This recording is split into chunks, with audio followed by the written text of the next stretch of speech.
Hey, Black Hills. I just finished up podcasting with Rapid City Fire Department Chief Jason Culberson. I hope I said that right. Really great podcast. I hope you guys like it. A few things we talk about. The first, South Dakota first stepped up to install the Safe Haven baby box, and we'll get all the deets on that. The old public perception of the fire department versus the modern day fire department of what they are now. And Rapid City Fire Department had over 22,000 calls. We're going to hear about some of the false alarms, like, if you lose your remote control, you're calling 911, or your cat's stuck in a tree. There's all sorts of things. We'll get into that. And with housing development going on around the Black Hills, more people are building into the forests. So homeowners being safe, creating buffer zones, what you should do, be preventative for fires. There's a lot of really good information here that we get into. It is June. It is Men's Mental Health Month. It sucks that we got to have a mental health month for dudes. I'm sure a lot of people out there have lost a best friend or a family member or something that's really close to them from suicide. You always want to be the best friend that they can rely on for them to call you, but you can't always be present. These days, a lot of people are balancing their own lives out, and then they try and be good friends and be there. A lot of situations, people try and be there for them. But it is so hard nowadays that they might be fighting their own problems at the same time. And that's why professional help is so crucial. That it's not being a bad friend, not being there all the time. This is life. We get busy. Sometimes we have to call on professionals also for help. So don't put yourself down and think that you're a bad friend or something like that. And if you're a friend, you call on somebody, be honest about it. If you need help, don't beat around the bush, because then sometimes, and Chief Culberson says it, and it's very true, that why didn't I see the signs? And it happens over and over, and I've heard it 1,000 times, and it sucks. And let's start taking action. I've been wanting to have on some mental health professionals. I've been researching them. I cannot find some really good ones. So if you guys know of any really good mental health therapists, professionals, that are not biased in any way, that are really, really smart and intelligent, professional, and help get to the core of your problems, send me an email, blackhillspodcast@gmail.com, or leave a comment, or if you know me personally, just hit me up. I hope all you men and women out there are safe, physically, mentally, emotionally. Much love to y'all. And grab something to hydrate with. Lock in. Let's get to it.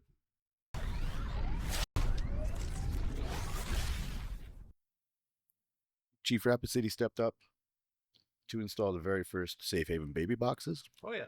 Yes, we did. First one in the state of South Dakota. Yeah. What made you realize we needed to get them here now? So, was contacted by the Right to Life group. Yep. That's how it all started, initiated. They contacted actually the mayor first and then reached out to us. Prior to that, there was no availability for that to happen. The state law changed.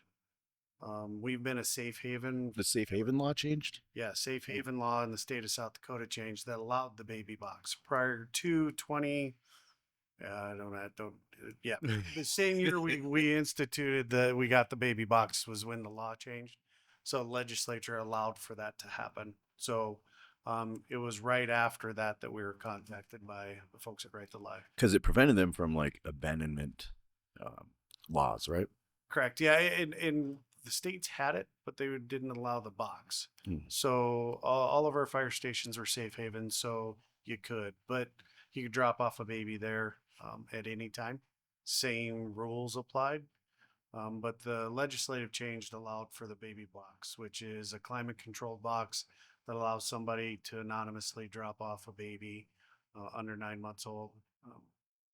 Why was removing the face-to-face interaction so crucial to this? I think a lot of the mothers, it's hard. Yeah. It's a difficult place to be, to have to make that decision. Yep. And then, we're still in quasi position of authority. So it scares them. And taking away and allowing that anonymity helps them so they want to come forward. Mhm. We'd prefer them, rather than some of the alternatives. We'd prefer them to come and bring them and leave them in the baby box. You specifically place them at Station 1 and Station 10? Is No, there just station one, just Station 1, just not Station station 10? one right now. No, we don't have a station 10. That was not You planned yet. You got 8 stations? We got 8 stations right now. The 9th one is in planning. Okay. And So it was just at station one, and the location was ideal for Mhm. both baby box and for us, and it worked out pretty well because we were under construction at the time. So we already had our construction managers, we had our builders were still on site, so we're able to pivot really quickly and have that installed. Because remember, that wasn't availability when we first went to design, so that wasn't even in the cards at the time until we were fully well within building. are you going to be getting another box? We've been discussing that. Locations are difficult Mm. and positioning. Yeah. There might be another one in Rapid. There's been some conversations about that, but I could see that being at a medical facility. Oh. So, but we'll see. It's got to be in an area where it's kind of Yeah. like anonymous, you know? Yeah, Gives them some safety. and that's what we struggled with a little bit with where ours was going to be placed. We're right on the corner East Boulevard and Main Street, so 2 sides of our building are very well visible. One of the other sides is not, but it's also not visible to somebody to even know that it's there. Right. So that's why we chose where we put it. But you want it in a location where it's easily accessible. Mhm. So some of our stations are kind of out on the outside edge. So you want it in populated locations where public transportation goes and those types of things. Or somebody walking. And an easy walking distance where Yeah. they normally are going to be walking. And that's why the downtown station was ideal for that. Can you walk me through a timeline of exactly somebody placing a baby in the baby box and then the doors close and a timeline of exactly what happens and So what's in the box? So when they first open the door, Mhm. there is a very initial silent alarm that goes off after 5 seconds. In the fire hall? It goes, yeah, it'll go off to our dispatch center that the door has been opened. Then once the baby's placed inside and the door is closed, that door latches. The alarm will then be set off. I'll take that back. It goes to our alarm monitoring center. They monitor the alarm. So they'll notify us, make a phone call, say that the door's been opened. If the baby's placed in it, the secondary alarm will go off. I think it's, if I remember right, it's 90 seconds and it'll go off in the building. But it instantly will go over to our dispatch center, who then or goes to our call center, who then contacts our dispatch center, who then pages out our units. So that all happens within about 2 minutes. The audible interior alarm doesn't go off right away, so it doesn't scare the folks that are dropping the baby off. Right. And so there's a little bit of timing lag there, but we are getting notified right away that that's happening. So it's negative 20 degrees out. Yep. You place the baby in the box and it's Just fine. Yeah. It's all climate controlled, so heated, air conditioned. But realistically, we're going to be there within 60 seconds. Okay. But yeah, it's all climate controlled. It's warmed. And there's blankets inside of it. It's truly is just a bassinet, a medical bassinet, Yeah. just like you'd see at the hospital. Do you have to like prep any of the team or anything for what they see, like emotionally too? Yeah, I mean we do, but that's pretty typical for most of our calls. Yeah. Unfortunately, we see that all too often, and unfortunately, we'd rather see it this way, Right. than the other alternative, Yeah. where it's found in a dumpster or in a landfill, and we still have to respond, and that's worse. Because we'd prefer it to go into the baby box, to go in the baby box. That way we can Save it. save it. Is that And- one of the reasons why? Because that what happened in Sioux Falls? Yeah, well, yeah, across the country they're seeing this. Really? It is. I wish I could tell you the statistics. It's been a long. If I'd known we were going to talk about it, I would have tried to pull some of that up. But the folks behind Baby Box Safe Haven, they have all the statistics, and it's absolutely crazy the number of babies that are across the country that are dropped off at a box. Yeah. Yeah, it's crazy. It's sad, um, but it's great alternative so we can have that baby, hopefully live a happy, healthy life beyond that. Right. When a baby is safely surrendered, what like, and then you guys have it in your hands. Yep. What is the next step? So then we will prep the baby, depending on their condition. We'll have to most likely do some type of medical care, whether that's simple as warming them, drying them, and getting them ready, and then we'll transport them to the hospital. Okay.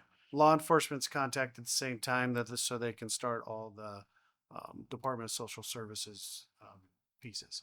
Right away. Yep. So you guys, for the baby boxes, like newborns, Newborns under 9 months old. Yeah. Under the 9 months? 60 days. 60 days. So why'd I have 9 months? Yeah, 60 days.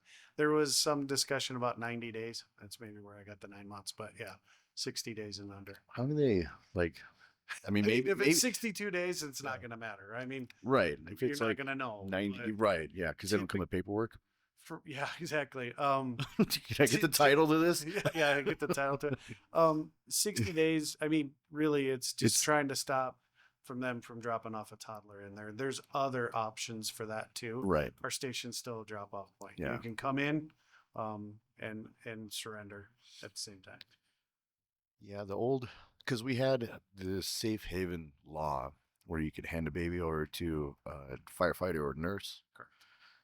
And then this takes out the interaction, embarrassment, and basically the shame. Yep.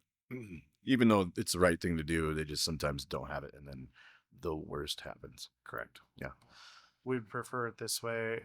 I mean, we'd just prefer them to surrender. And I get the embarrassment half of that. And so the box is truly a way to help that from not happening. Yeah, it is a lot in the news all over the U.S. Yep. Just drug problems, financial problems, all sorts of things. Yeah. I mean, it's not an easy. Girls wanting to go to Coachella, stuff like that. Oh, well, I don't know about that. Just kidding. Sure. If there's a parent listening right now that just sees like no way out and is just like can't help themselves, is backed into a corner, what you got something to say to them? Yeah, absolutely. There's resources for you. Get rid of the embarrassment. Please don't be embarrassed. Everybody's going through something somewhere in their life. Either they are today or they're going to be tomorrow. But there's lots of resources out there for you. Number one, you can call and talk to us. We'll help you navigate some of that. I know it's difficult to talk to law enforcement, but there are caregivers throughout this city that are willing to step up. One of the things we have in our community is our mobile medic program. Mm-hmm. And they're a single resource paramedic that originally where we started was to work on our patients that called us quite a bit. They're a good resource. They know all the resources. They are kind of the middle people to connect with other resources, and just encourage you to think about it and don't be embarrassed. Again, everybody's going through something. Find that resource. There's plenty of areas that you can go to look for those resources. There are just tons of opportunities in Rapid City to make that happen, to not have to go down that path. Let's talk about the old perception of the fire department versus modern day fire department today. Yeah, you guys have changed also, like a lot. Yeah. So one thing, we're called the Rapid City Fire Department. Right. And this is one of my big talks that I give to our council and to others. Mm. We're the Rapid City Fire Department, but we do way more than fire. Way more than fire. Back when we first started in the 1800s, it was purely specifically all about everything fire. was made out of wood. Yeah. Everything was made out of wood. There was no fire protection. There was no training. There was no education, all of that. Um, but things started to change. About 60 years ago is when ambulance started to come around, and medical first response started to be something big. Philadelphia, group of guys got together and they became the first paramedics, that type of thing. Rapid City is no different. We're a very progressive department. Like I said, we do way more than fire. So we provide the ambulance service, transport ambulance service for 3,200 square miles. That includes the city of Rapid City, eastern Custer County, a large swath of Pennington County, and southern Meade County. Wow. So we do all the transport for that area. Plus, we're the backup for those other ambulance services like Wall, Hill City, Keystone, Piedmont. So we'll go and help them when they need assistance. Doesn't Meade have a EMS? Yeah, so Sturgis has an ambulance. There's another ambulance in eastern Meade County, but we're the closest. So you think about Ellsworth. Ellsworth split right down the middle between Pennington yeah. County and Meade County. So there's a portion that we can get to. So that Yep. so the ambulance service industry kind of grew up organically, and areas I think folks just got together and talked about it and said, we'll go here, you go to this line, we'll go to this line, that kind of thing. So nothing really put together, but so we do all the ambulance transport, but we do all the rescue stuff too. So everything that a large major metropolitan fire department does. So we have water rescue, we have vehicle extrication, we have guys, gals that are experts in building collapse. We have a dog that is a search and rescue dog. So he's a live search dog, certified as a live search dog. So like in a building collapse, he'll go and try to find live people. Wow. So we do just a ton of things. Dive. We have a dive team. We're part of the special SRT team, special response team with PD, Rapid City Police Department, Sheriff's Office. Mm-hmm. So we have our paramedics that are involved in that. So we are what you would term a modern department, progressive department. Our smaller job is fighting fires. That's really the smaller portion of what we do. The rest of it, about 75% of our job is EMS, so medical. So that includes our mobile medics, and we've added community healthcare workers that are more like a social worker, trying to change how folks view medical care in Rapid City. You guys got drones too for search? Man, I love that. You're right on the technology half of this now. And no, we don't today, but that's something we're exploring into the future. There's a lot of technology pieces that are going on throughout the fire service, and drones are absolutely one of those. Yeah, I am going to skip ahead here on some of my notes, but because tech. And today, it's different. We have EVs on the road. We got kids at home with EV bikes and adults with EV bikes. The hoverboards with the big batteries in them. We got, everything in your house is basically electric. Yep. And everything is changing. And they have, what is that? Thermal runaway. So you guys had to update your technology basically from water system to new system. No, not necessarily. Yeah. Really, the only big cure for those runaways is water. Yeah. Tons of it. And what we've changed is some of the fire code. One thing that we found across the country was those same, either the bikes or the scooters. It depends on the quality of the battery and the quality of the charging system. And those are a concern, even some of the high quality ones. I mean, you talk about a Tesla and you've seen many, many videos of those starting on fire. Yeah. And once they get going, they don't stop. So one thing we did with the fire code is on multifamily dwellings, so an apartment complex. Technically, you're not allowed to charge your bike inside the doorway. Well, because if that starts on fire right there in front of the doorway, you have nowhere to get out. Right. So it's between you and exit. So new apartments are supposed to be built with areas that you can take your bike to charge, and then it'll be have some fire suppression in there. But really, there's been some technology out there as far as fluids to help with those EV fires. Some of them proven okay and mildly helpful, but realistically, it's water. In Europe, some of the things they're doing, they're taking large, like refuse containers, dumpsters. So they will fill them full of water. They'll bring in a large front end loader, pick up that car, and just drop it right into there. Works. The other, Submersion. yeah, submersion. It just gets underneath the water, and still, you pull it out of there. Sometimes they'll still continue to Spark go. up. One of the other things, like out of the airport, we have a couple of them. They're blankets. Mm-hmm. Those have found to be helpful because it takes a piece of that Oh yeah, fire tetrahedron away. It takes away the oxygen out of there. are It those burns itself EV up. blankets? Well, they're used for just about anything. And you've seen those emergency blankets on TikTok or whatever social media where you see them, they just yank them out and throw them over a pan. They work really good on those types of fires. So fires are fires. Mm-hmm. It's just the electric batteries, when they start, they ignite, and then the gases they let off are hot, ignite also. They're volatile. And so it just keeps on running right down the line, and you can't stop them. So like not a powder, like No, fire extinguishers. no, not really helpful. Yeah.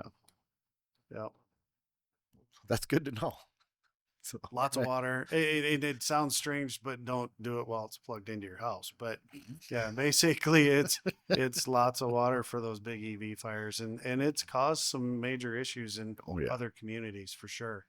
Lots of regulations behind where you can park those in major cities. Think about like parking garages. Park it in the bottom of a parking garage. You have an EV fire. We can't even. It's so hard for us to get down there. Oh yeah. They burn so hot, and they put off so much. It's hard to get down in there.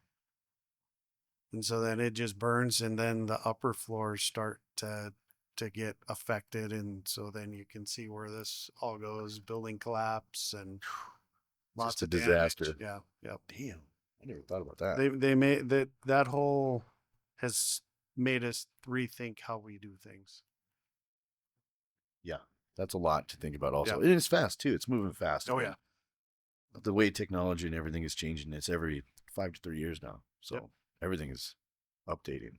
Well, yeah, there's lots of updating. I mean, my first half of my career, it didn't move that fast, and now it's boom, boom, boom. We're having to change with the times almost every year.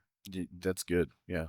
I mean, I remember growing up, there's like no change. It was like everybody's doing the same thing, and they're comfortable. Over and over again. And now they're forced to because it's things are happening. Yeah, I mean we're having to take into consideration AI and talked about the drones a little bit. Many of those things, robotics. Mm-hmm. You name it.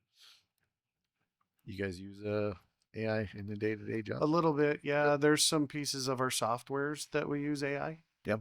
And it's more for us to help productivity, especially in our report writing. Yep. Because there's some things that AI can do for us to help us as you're documenting like your vital signs and the things you've done and IVs and medications.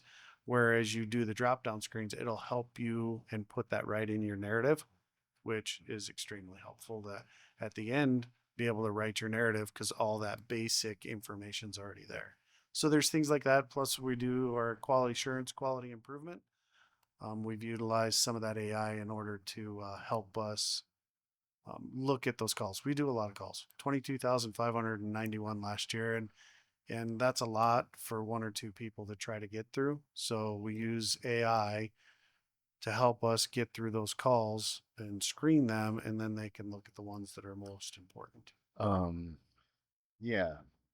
And you guys, I pulled up some stats, and it said somewhere around 230 out of the 22,000. It was 230 were fire calls. Right. So the rest, that's like 10%. So like 90% EMS, emergency medical. So that what you're looking at is specifically something that was on fire, but what we term more as a fire call also would be your rescue. So if they had to do extrication, wildland fire, well, that would be in that number. Yeah. I'm trying to think, false alarms, fire alarms, those types of things are not included just in the fires. Those were physically something was on fire. False alarms. Okay. I got to get the truth on this. Like, My cat's in a tree. I lost my remote control. I'm having a panic attack. Do we get called for that stuff? Right. Absolutely. Every day.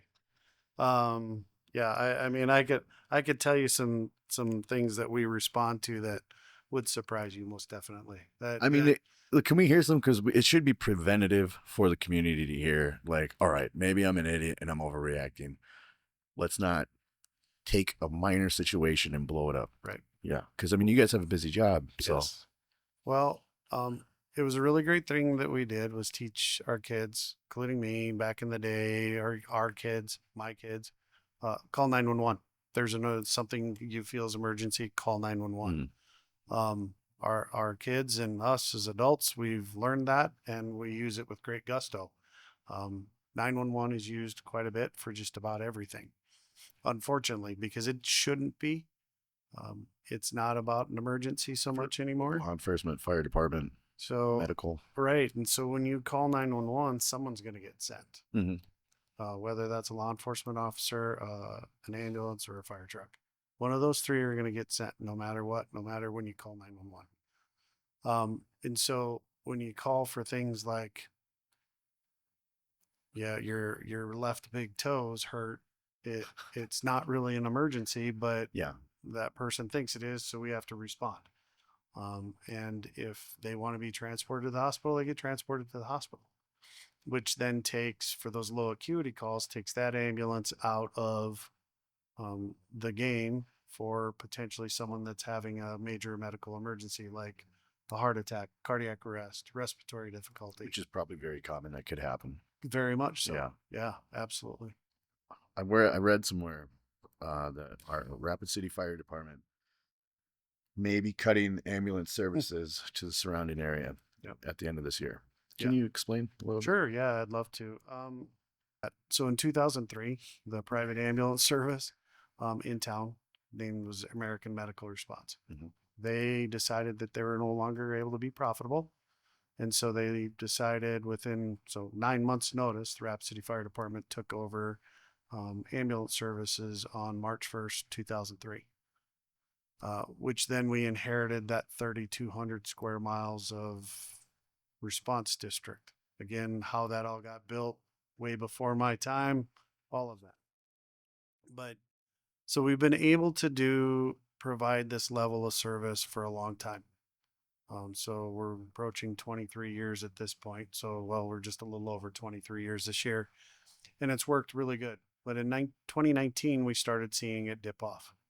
So we have this strange divergence going that is our reimbursement from our insurance and from folks that take our ambulance service has started just to level off. So Medicare, Medicaid, which we have about 72% of our payers, the people we transport have a governmental insurance. So Medicare, Medicaid, IHS, or the VA. So those are the big four that we have that pay for the most part. Well, the Centers of Medicare Services, so CMS, we did a cost reporting. It says that it cost us, they reported us, this isn't a number we came up on our own. So they advise us that it's $1,000, which we know and agree. Base. It's $1,000 every time we leave the barn. It costs $1,000 every time we leave the barn.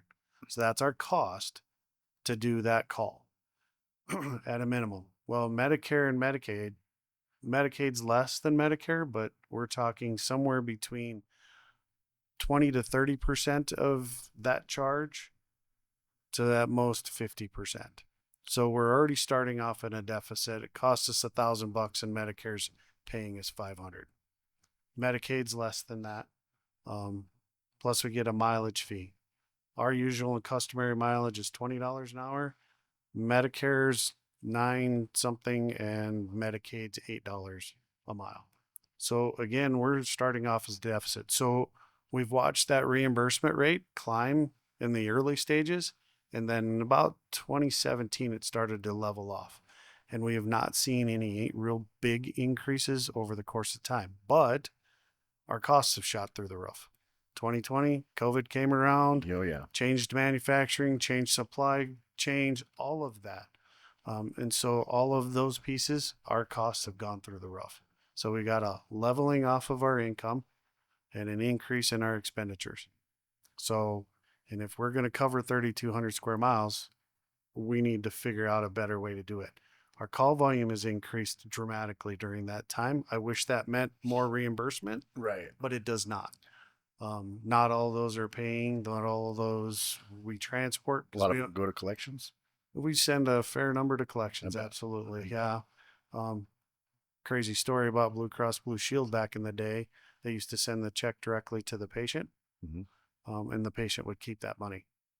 And so we would have to chase them for it, send them to collections, all that, Not pay their rather bills. than just pay us directly. Yeah. That's an insurance industry thing that Right. they hold you hostage. So then you then will sign on the dotted line that you're a provider for them, and they'll pay you directly. But the big kicker about that is they tell you how much they're going to pay you. Doesn't matter how much it costs us to provide the service. They just dictate how much we're going to get paid. Anyway, so you saw that divergence of income versus our expenditures. And we cover this 3,200 square miles. So we do Eastern Custer County, Pennington County, and Southern Meade County. So our big service area is the city of Rapid City. So outside of there, we've not had any contracts with anybody in those major areas. We do have a contract with Somerset and a very small one with the Eastern Custer County, but they were told they're going to have to, we're raising that rate, which they got that worked out. But anyway, so what we came with is that we're going to have a contract, and you're going to have to help input so we can continue to provide the level of service that you want in these communities. So this is when the contracts will start kicking in. Yes, hopefully. Okay. But it's not the Rapid City Fire. I'm not geared. We're not sitting here telling those communities they have to use us. There's other options out there. Yep. There's Kill City, Keystone, Wall. Custer has their own Custer ambulance service that's based out of Custer. But most of them want to use us because we're trying to give them a good value too. So really looking at getting funding to be able to raise our number of ambulances and staff members in order to appropriately respond, not only within here, but outside of the confines of the city of Rapid City. So that was what the request was. It wasn't that we're just going to cut it off, but we absolutely had to put a deadline on it because we've done this before. For the last 10 years, we've tried to work on a better way of providing the service, not only in Rapid City, but throughout the state. Yeah. This is not just a Rapid City problem. It's a state problem. And even beyond that, it's a national problem. Tell you a quick story. I was watching a TikTok video of a director from an ambulance service in New Jersey, and she didn't know that, knew he was just talking. She finally stopped me and she goes, "Is he like copying you? He's saying everything you say." I said, "Be crazy. This guy's from New Jersey and they're having exactly the same problems as we are. Crappy reimbursement rates, transports have gone through the roof, and costs have gone absolutely crazy." Is it a volume thing? Like, that's how we used to be able to do all this, is that through that volume, we were able to provide this service throughout the area, but the volume has gotten to be too much. right. And the reimbursement isn't there. So some of these old, like these smaller counties that we have all around us, if they can't hold up to the volume, then they kind of have to get a contract with you guys. Well, they're going to have to, yeah, if they don't have an ambulance. So in the state of South Dakota, there is no requirement to have an ambulance service. Right. There is zero requirements.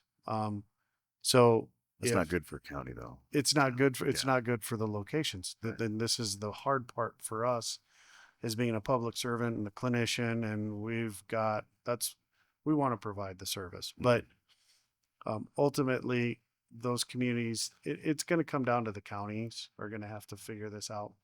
For the most part, we've been trying with the state to try to figure out a way to better fund ambulance services. Sorry. No, you're no problem. The better fund the ambulance services, it's just we're not getting very far very fast. Again, I've been working on this stuff for 10 years. 4 years ago, we really rang the alarm bell with the county, Pennington County. So we had all the directors around and fire departments and the commissioners, and we talked about it. Yeah, something needs to be done, and then it just dies. So that's why the letters come out. Here's the deadline. Weird. We're starting to see some movement now, and things are changing, which is for the positive. Good. Because I don't want, ultimately, what I don't want is to leave a community without some type of service. Right. Um, yeah, and the ambulance business is way too expensive to get start up. I mean, let's take New Underwood. I was just out there last night. We gave a big speech in town hall meeting. Um, Gave a big talk to them, answered lots of questions, and for them to start up an ambulance, I mean, just the yearly cost is going to be just shy of $1 million for staffing and an ambulance and all those supplies. Yeah. But that doesn't count your initial startup cost. I mean, you're gonna have to still buy an ambulance, buy all the equipment, and hire all the people. So, unfortunately or fortunately, I mean, we're able to give it, provide a level of service to them. It might take a little bit, but we're able to provide a level of service for way cheaper than that. Yeah. Can I ask about EMTs, like their pay? Yeah. Is it so low? Elsewhere, I would say we're pretty well paid at the Rapid City Fire Department, I've seen it around like 18 or something like yeah, that. yeah, there's some areas, but there's single source EMTs and paramedics. So I think the average somewhere is between 18 to $25 an hour at single source. But our folks, to start as an EMT, you're making about $60,000 a year. So it's not a terrible wage. It's a living. It's a living off of graduate from high school and you take a 120-hour course to become an EMT. Right. But we do a lot of training in house. They don't simply do EMS work. So these guys are cross trained to do fire and rescue and all these. They need to know a lot more than just that singular role. So we pay them. We're one of the higher paid ambulance services. So they're very versatile, not just specialists. They're correct. Versatile. That's good. That's way better. Yep. Than a Swiss Army knife. It gives good value to our community, and plus we're able to move people around within. We have a few folks that are single resource, so paramedics only. Yep. But they run our peak load ambulance. They're compensated just as well. So Okay. we're good here, I think, but elsewhere, yeah, it's you're talking there. Most of these areas, so like Wall, they're paying less than guys could make at McDonald's. Yeah. We're not ringing that bell for us so much, but the reimbursement needs to be appropriate. We're able to kind of do it because we are supported by the city of Rapid City and have a need there for this service. So, but that's hence another reason why we've started pushing and putting that pressure on these areas that we don't have a contract with. Yeah. Also, with housing development going on everywhere, not talking about housing prices, but well, all the development and growth. And like they're building in the hills, in the woods, in the wooded areas. Yeah. So how does that like become more difficult for you guys as a fire department? Because now you got tons of residents in these trees. Right. So most of those areas are going to be outside of the city of Rapid City. Still part of, we do automatic aid for all of our volunteer services that ring around us. Mm-hmm. So there's 9 of them that touch our department, and so we have an automatic aid. So as those areas grow, it puts more demand on their staff and ours, because we're automatically going out there. I can talk specifically about even just within Rapid City. One of the things we talk about is development on the outer edges of the city limits. So that puts a big strain not only on the fire department, but it puts it on public works for water, sewer, power, and police department, because now we're having to go farther and we don't have resources positioned in the right place to be able to respond out there. Timely Response, what everybody expects when they call 911. They don't want you 20 minutes from now. They want you in less than 4 minutes. Yeah. Right. They want you here right now, and that's what they're used to. But as we continue to develop on the fringes, it puts a lot of pressure on all of us in the public safety industry to try to deal with that. We've talked a lot in the city about really working on um, better planning for the future as they do these smaller subdivisions. So maybe one developer comes in with 5 homes, small subdivision on the edge, and then the next one's got 50, and then a 250 home one. There's got to be a way to be able to feed back to fund that expansion, not only of the fire department, but all those other pieces that it takes to run a city: streets, sewer, water, cops, firefighters. What kind of information do you have for homeowners to have a safe buffer zone? Safe buffer zone. Excellent question, because we got a lot of the wildland urban interface. Yeah. So it's all about building materials and space between your trees and your home. So don't stack logs up against your house. So a lot of them have wood burning stoves. Keep those away. Those fuels are what really, so like a tree sitting right adjacent to your house. Those things start on fire. They're very heavy fuels, so they'll burn, which then ignites your house. So you create this buffer zone around it, and we've got a specialist that takes care of that. His name's Captain Eric O'Connor. So he's our wildland urban interface specialist. That's his sole job, is to talk to homeowners about building materials, talk to them about mitigating their property, cutting trees, and we've seen the success of that.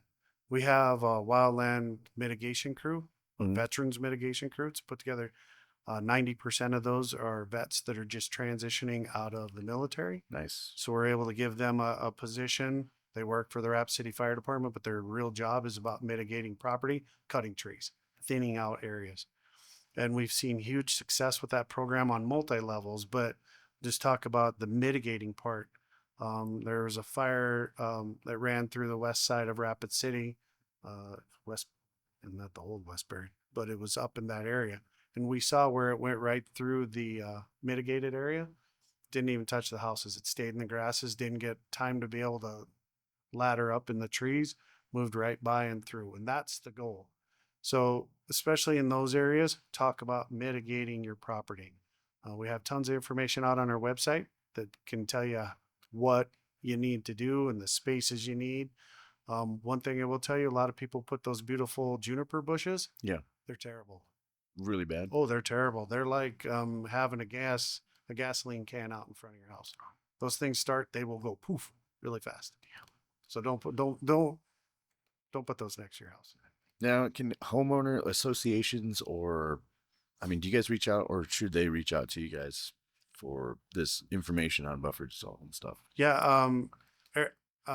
Captain O'Connor's done a really great job at reaching out to most of those. We work with the one that comes to mind is Springbrook Acres area. Mm-hmm. Their homeowners associations worked with him quite extensively. We do this with new developments too. Our Fire and Life Safety Division Chief Chip Primus, he is on the front end. So when they're developing and talking about developing a new piece of property, if it's in that area, that's one of the things we ask for, is to mitigate it. Especially those that are right on the edge of a canyon, because heat rises. So if you're on the edge of the canyon, that will run right up the canyon and take out your house. So we want to mitigate that to try to stop that from happening. Do you guys work with Black Hills Home Builders Association? Yep, absolutely, all the time. They were instrumental with us talking about the new International Fire Code that we just instituted last year. They were a whole part of that. And again, Chip Primus, he's got a great relationship with them. Sure, we butt heads every once in a while about some of those things, but that's the way it should go. But yeah, I think we have a really good relationship. I know many developers throughout the city. All right. Well, let me see. How do I transition into this one? It is June. Mental Health Month. And South Dakota, the Black Hills, is still 80% men committing suicide. Yeah. So, do you guys get calls for not it has happened, but it's like going to happen? People. Yeah. Preventative. Yes. So what do we do? Right. And that's always some of the big pieces. We get called for that all the time. Again, one of our biggest resources is we transport to the hospital, and they have mental health professionals there. We have different avenues that we can take depending on who's responding. Our mobile medics are there and they're able to talk with the individual, and maybe they state some ideation about suicide. They have resources that they'll connect them with too. There's a multitude of resources in Rapid City just for that, but it's hard to get all that information out to everybody. Not everybody is able to listen to a podcast. Not Right. everybody's able to read the newspaper or see a flyer and all that. And that's where the connection has been so hard. And that's so we try to give it the best options we can. And those folks that are responding have some of that information. I get The other problem we have in Western South Dakota is the mental health providers. So that we do not have enough for the need at all. It's one of those industries that I'll complain about EMS and fire, and EMS doesn't pay very well, but mental health professionals, they don't get paid I near enough, and there's not enough of them. I wanted to have like a couple mental health professionals on to talk about resources and how to help, but I kept investigating who they are around here. Oh my God, man, it is ridiculous. They are so mentally unhealthy themselves, and then it's like I'll go through every piece of their social media, and it's not healthy at all. Yeah. So it's like it's just I'm still trying to find like professionals that aren't biased, that are very neutral and very, scientific, not emotionally like, I don't know, hate things and Right. bring up weird feelings like this happened to me, like Right. this is how you should feel, like, because that's why I won't have them on. Right. So I'm trying I to don't find blame something. you. Yeah. I don't blame you. Yeah, we got a pretty robust program for our employees. We have first line of defense is we have a peer support team, so it's made up of their peers that have gone to extra training. So a bad call happens that day, they'll reach out to each one because we know when it's happening, that type of thing. They have incidents, they can contact one of them. Very robust, very good. It's been very productive for us. Plus, we do have our own mental health provider that we pay for. Heather Courage, she's a nurse practitioner. We share her with sheriff's office in the PD. So That's for employees. Yep, that's for our That's good. employees. Yeah, and we focus really heavy on that for employees because these guys are seeing some of that stuff. We talked about it right away. Yeah. With the babies, and I mean, I tell you some stories that make your hair crawl, kind of stuff. And these guys are seeing that. Yeah. And how to process it and help them get through that really bad day. And so we have those ability. Plus, we have a pretty in the city. We have a robust option to get some help outside of that. So they're able to make a phone call, get hooked up with a mental health provider, and we have some contacts with others too outside of us. But we're a special niche kind of thing, and you gotta kind of understand how we operate and what we do and how we do it in order to help us make it through some of our tough stuff. Yeah. Yeah. There's a lot of friends out there that say call if you got Right. like a problem or something, or call a friend, do something, talk to somebody. But a lot of times, we all are trying to balance our lives out. We're Yeah. very busy and we can't every single time, and that's why professional help is very important. Right. Because Absolutely. and it sucks being the friend that can't be there all the time, but Right. it's life. And I mean, one of your worst nights, you need to call a professional. Absolutely. You need to call a professional, and I get calling a friend. Yeah, you can call a friend, but if you're going to do that, you need to be open and honest to them too. Because if you're just calling a friend and don't really let them into what's really happening, they don't know. Yep. And then if something happens, they look backwards and go, I wished I would have picked up on it that night, and That's the majority of what comes out. exactly. And it feel terrible, and you don't like that to happen. Yeah. I mean, there's a lot. But There's a lot we can talk about. We covered a lot. We covered a lot. We have covered a lot of ground so Yeah. far. Yeah. I keep it short and sweet. Like, won't take up your whole day. Yeah, But that's good. yeah. This is kind of first podcast that I've been on where I like this.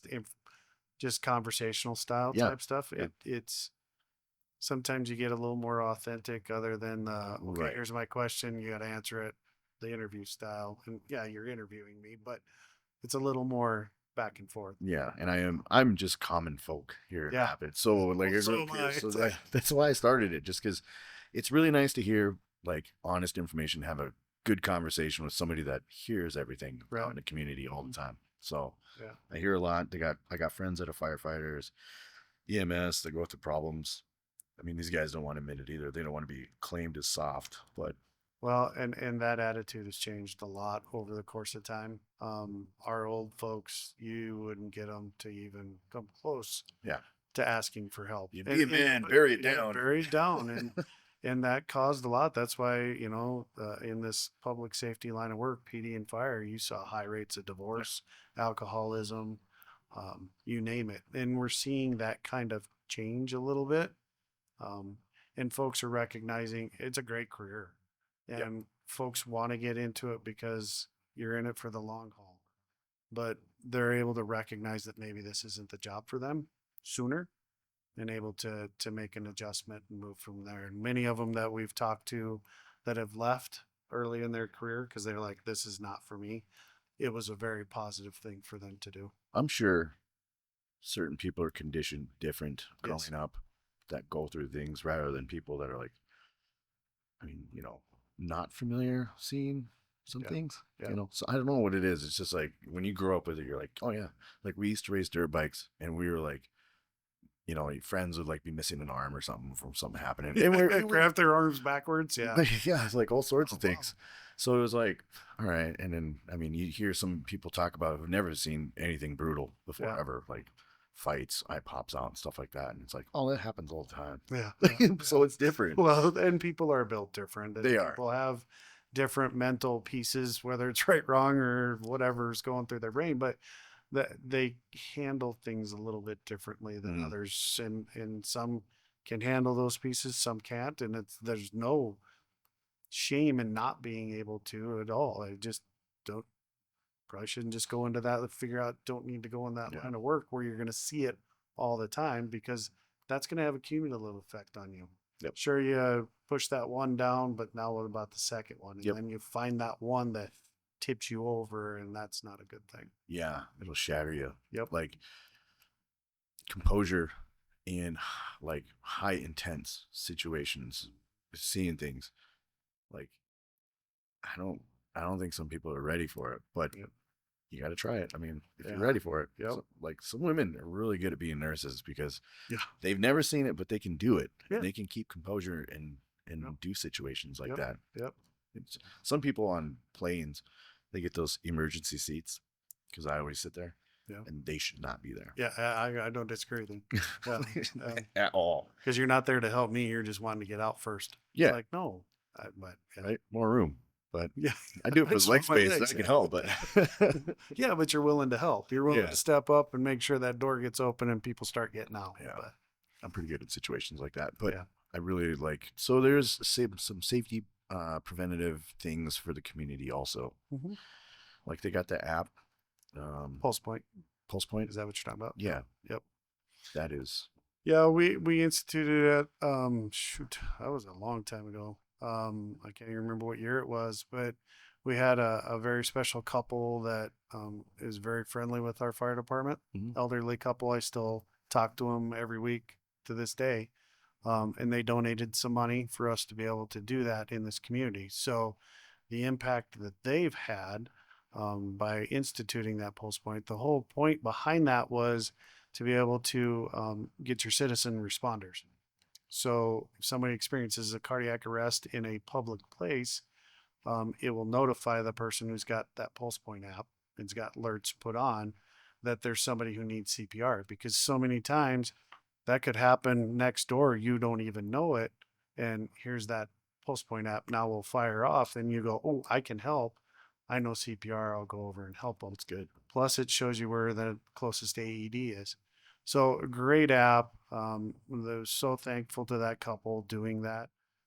The impact that they've had just in the community because of that one app. They've done so much more for us, but and this community. But it's a great app. But the other side benefit that is for awareness. We're open, clarity. So, and also like you're driving through town, you see the alert come up that there's a car accident and it's on your path. Maybe you think about taking a different route so you don't get stuck in traffic. So, but really, you can take a look at it, see what we're doing day in and day out. We are a busy department, comparative to most. As far as a fire service, we do more calls. We do about as many calls as Sioux Falls, and they're almost 3 times the size and population, and they have twice the number of stations that we do. So It's not a violence thing, is it? for us, Yeah. no, Okay. no, it's there's a multi piece to that.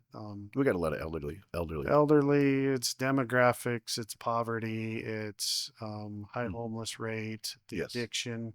Oh yeah, that's going up. We've got a ton of those pieces that all culminate together in this community that cause this to go up. I get asked that quite a bit on why, and it's not just one little piece. Right. It's this multi piece that comes together that causes us to have a high rate of calls. Anything you want to say to the Black Hills community? No, love this community, love the area. I've been out here I've been doing this line of business for 33 years. This is my 33rd year. I've done everything from private ambulance to running a flight program. I was a flight paramedic for many years. And then I was a program director out there and now fire chief at the Rapid City Fire Department. And proud of our department, proud of the people who I work with every day, and proud of this community. This community always steps up and gives. It's one of the most giving communities that are around. I talk to other fire chiefs out there and other responders, and we are top notch out here. And I can't say more. I know we sit around and not saying we don't have issues, but when we ask the community to step up and do something, they do. Real evidence by by Fill the Boot. Our union puts on Fill the Boot for MDA, Muscular Dystrophy Association, and this community every year comes out. We're about ready to do what used to be Guns and Hoses. Now it's Red, Blue, and Utes, the blood drive. And the community again steps right up, and it is one of the more high grossing events like that throughout the region. So that's the same with Fill the Boot. It's crazy that little old Rapid City can outperform St. Paul, Madison, Wisconsin, those types of larger cities. And we do, because we step up when we need to. Yeah, we got a good community out here. Yep. We do have a problem, so does everybody. Oh, 100%. Yeah. So, but thanks for coming on. Yeah. Thanks for having a chat. Hope to have you again in the future. Please. All righty. Take care, everybody.